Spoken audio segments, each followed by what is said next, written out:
I want to start this morning by just recognizing a few of our guests this morning. One is a man I don't think needs any introduction here, but the Reverend Dick Rogers is either here with us now, I believe. I think I see him in the back. And he's our pastor emeritus, so I wanted to at least recognize his presence with us this morning.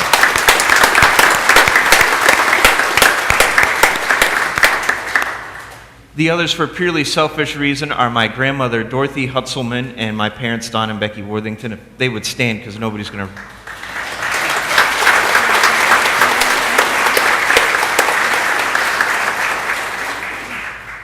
One of the things that have brought my father and I years of enjoyment and help us form a deep bond together is to say shocking and embarrassing things in front of my mother. And so I'm going to start my sermon by saying something that is going to sound shocking and probably has never been said from this pulpit before. And Dick, you can correct me on that if that's not true after church. Now, I will say that I've never solicited one nor known one in a professional capacity, but I have really liked every prostitute I've ever gotten to know. And yes, oddly enough, I've known a few. It's one of the advantages of having lived in a ghetto of Richmond, Virginia, when I was in seminary.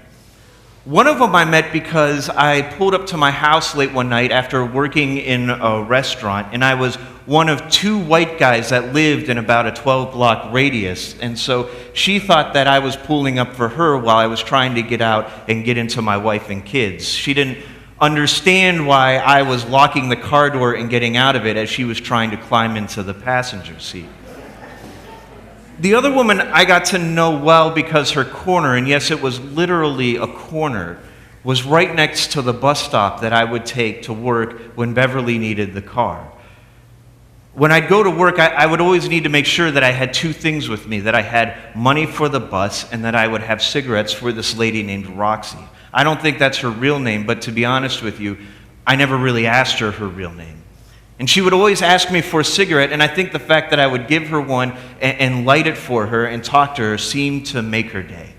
Roxy was one of the strangest and toughest looking women that I have ever met in my entire life, and I honestly have no idea how she made any money doing what she did. But men would come to see her.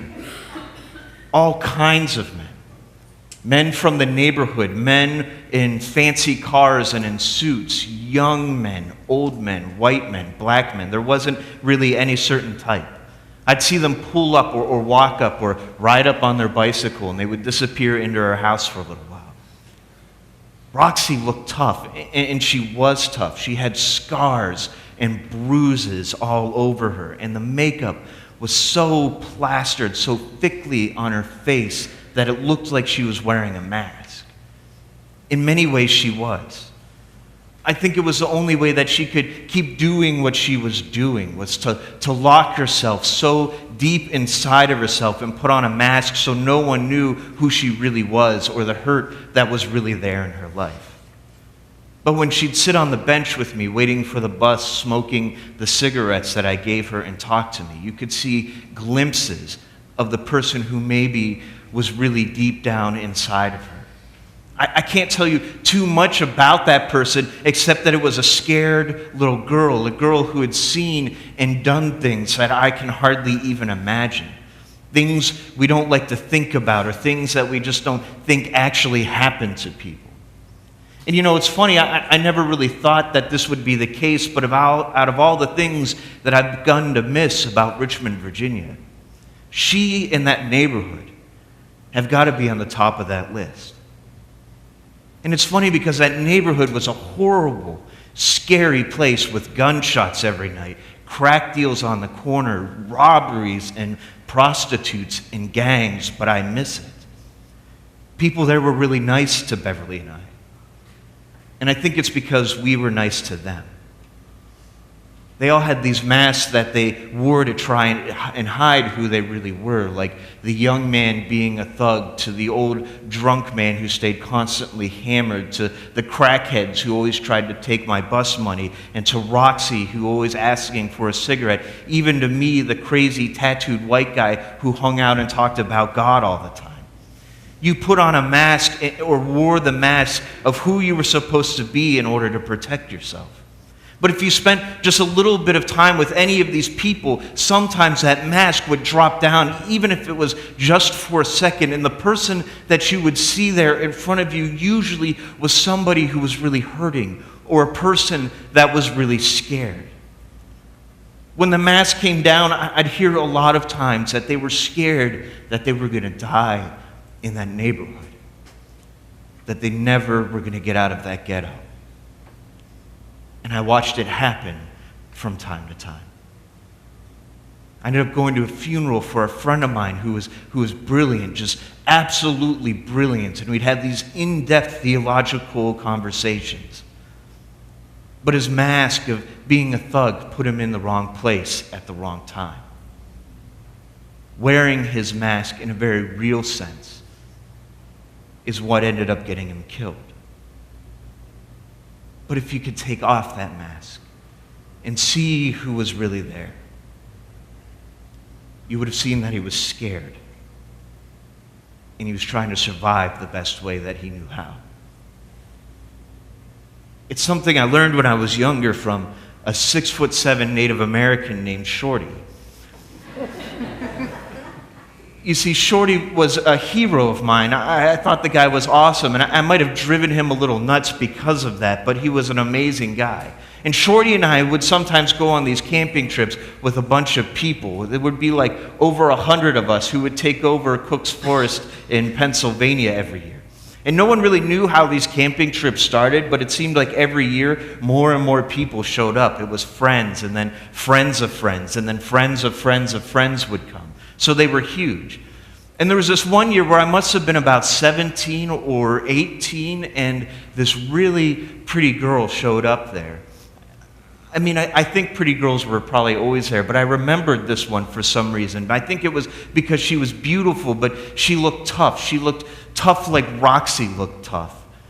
And you could tell that there was some kind of mask she was wearing.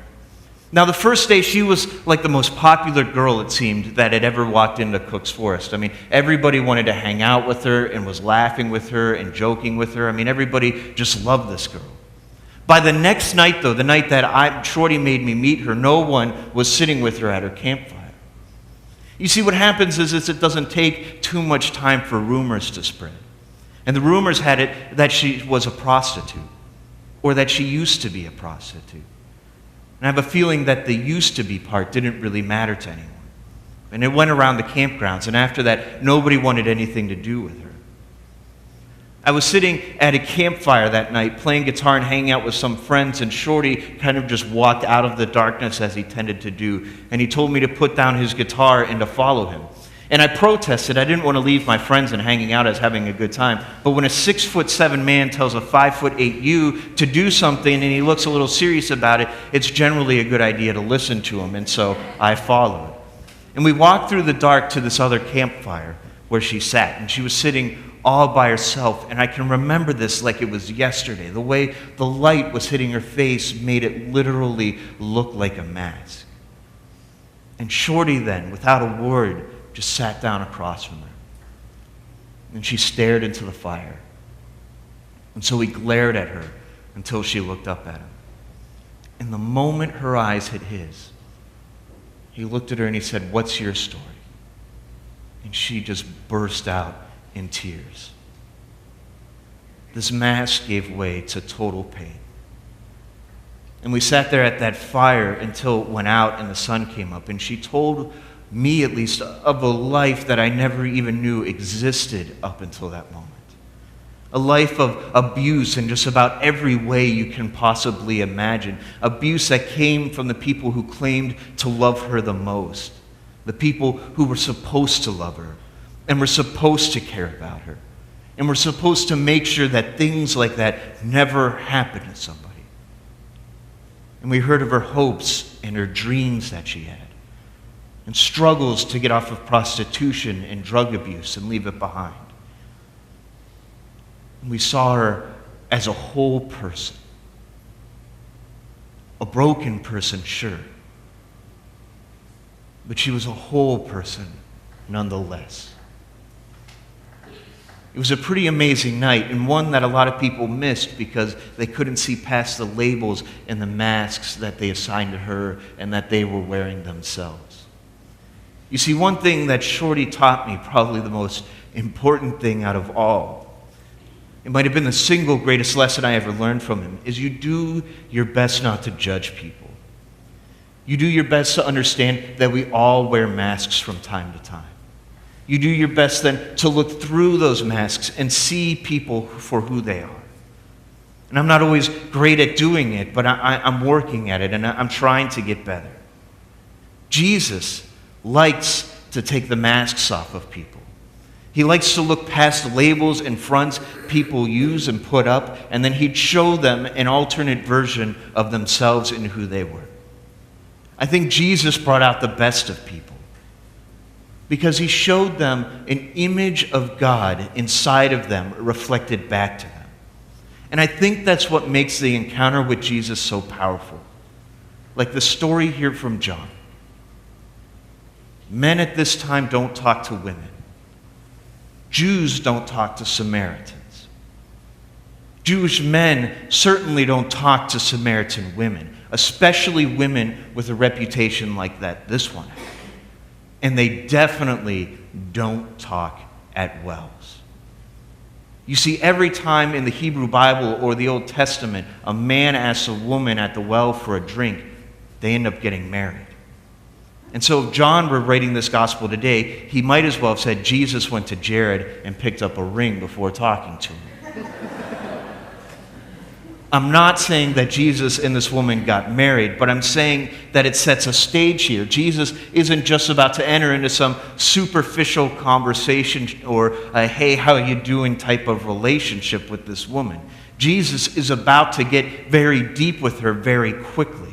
And where the woman then misunderstands him because she's still thinking about the mask that we wear, Jesus quickly tears off the mask, talking about living water and a thirst that is a deep spiritual thirst. And where it shocks everyone else, including the disciples, because men like Jesus don't talk to women like her, Jesus just doesn't care. Because what he does changes her life.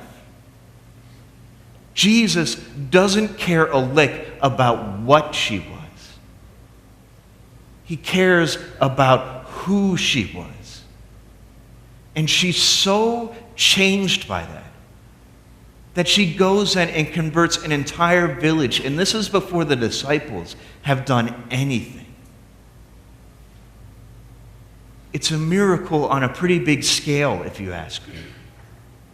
Jesus takes down her masks, throws it on the ground, makes her feel like a full, complete human being, maybe for the first time in her life, and it completely changes her.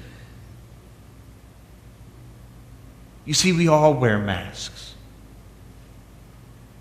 We all have secret hurts and secret mistakes and secret weaknesses that we just don't want the world to see for whatever reason. Sometimes we call the masks we wear fear, or we call them things like appropriateness. Sometimes the mask we wear is called tradition or the way we've always done it. Anger can be a mask. Foul language can be a mask. Things like prejudice and sexism and ageism and nationalism and racism. They're all masks.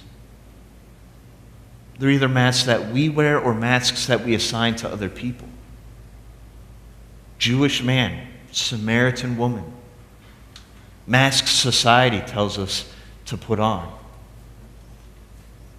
The mask that we put on or that we see in others is usually the mask that the world or society tells us to see. It isn't who we actually are. It isn't who they actually are. It's just a mask. And you see, the problem is when we start assigning value to people by the masks they wear rather than who they are. The danger is when we accept unchallenged the prejudices and fears of others rather than removing the mask and seeing who they really are for ourselves. Because when we pull the mask down, when we begin to see people who they really are, we see that they're precious children of God, just like we are. You see, Jesus never took the world's word on it, and neither should we. He met people where they are, face to face, and then he throws the mask down to have a look inside. I think that's what's meant when people say that they have a personal encounter with Jesus or with God, that somehow and in some way they've encountered God in such a way that the mask has been thrown aside and God has shown them what it means to fully become who God intends. It doesn't mean that we fully become it, but when it happens, we become just a little bit more fully human and a little bit more fully connected to God. You see, Shorty did something amazing that night. Shorty was Jesus Christ to that girl. Shorty encountered her across that fire, and he threw her mask in it. He did something I'm not sure this girl had ever experienced before. A man encountered her, and he didn't care a lick about what she was or what she might have been. He only cared about who she was in that moment. And maybe for the first time in her life, she was treated with the respect and the dignity that all human beings deserve. She was treated as a person.